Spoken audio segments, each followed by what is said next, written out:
Kira, it would be unwise for you to buy that company, that insurance policy. It's designed to make money for the company that sells it to you. They set the prices to ensure profits.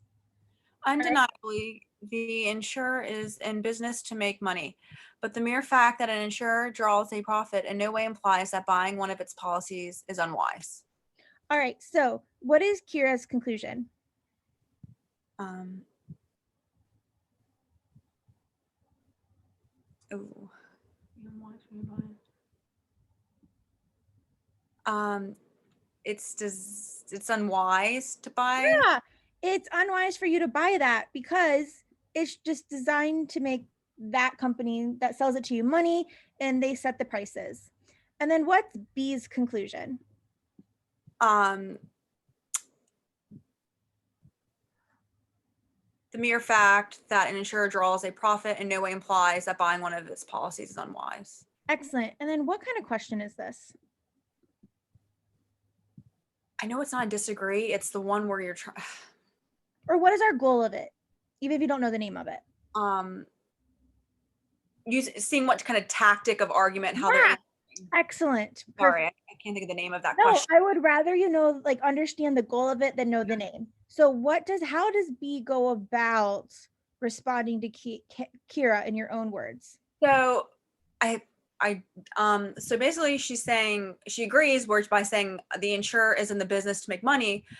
But just because the insurer draws a profit doesn't mean that buying one of its policies is unwise. So she's saying, but just because someone makes a profit doesn't mean it's still bad to buy the insurance, if that makes sense. Yeah. So I feel like B is saying like like if in like LSAT terms, like your premise is correct, but that premise doesn't guarantee your conclusion. Would you say that's essentially what you said? Yeah. Okay, cool. So let's start with A. Suggesting that Kira has overlooked a fact that, although consistent with her premise, is in direct conflict with her conclusion.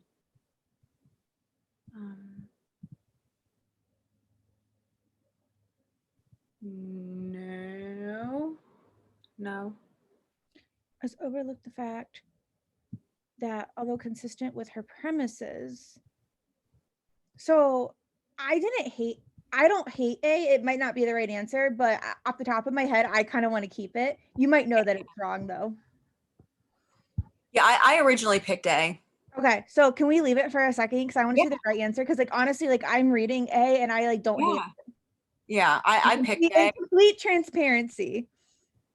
Okay, what about B? Denying Kira's premises while suggesting that her conclusion, although possibly true, is highly unlikely. No, she's not really doing that. We don't deny her Yeah. premise at all. Okay. Arguing that Kira's premises or whatever are not only inadequate to prove her conclusion, but in fact point strongly toward its being false. No, that doesn't. I like the first part. Yeah. Premises are inadequate, but I don't like that. Her premises don't strongly point towards the conclusion being false. Yeah. Like I didn't like the word strongly in there. I was like, nothing. Yeah. So. Yeah. Okay. What about D? Conceding Kira's premises without denying her conclusion, while asserting that the latter does not follow the former. Okay, so what do you think about this first part here? I kind of like it because she's not denying the conclusion. What does conceding mean? Or like, what is that like referring to? What kind of part of the argument? Oh, shoot. Agreeing? Or not conceding, recognizing, like. Recognizing is a good word, a concession, right? Yeah, sorry, recognizing. Yeah. So would we agree that like I would absolutely say that this is like a concession here. Yeah. Like I recognize this. But while asserting that the latter, so what is the latter referring to? The after does not go to the beginning. Sorry, the former. So what like the asserting that the latter. So what word should we fill in with latter that they're just making confusing by not telling us what the latter is? Oh gosh. The latter does not follow the former. It's in our answer choice.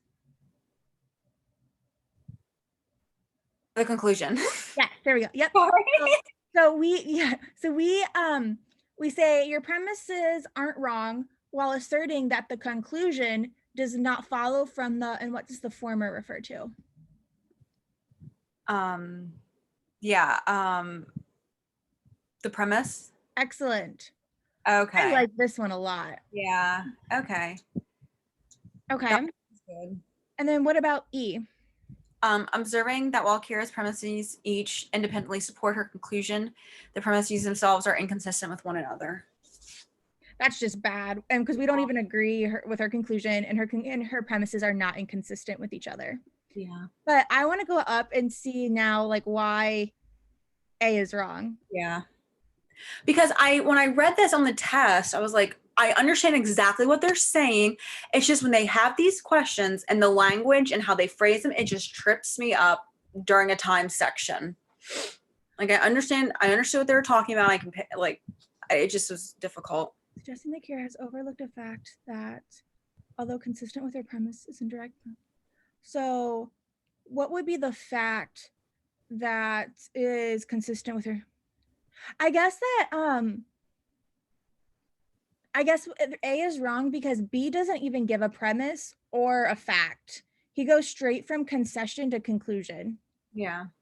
So there's no, like, it's not like him, and he gives no support for that. That would be insane as K. Yeah.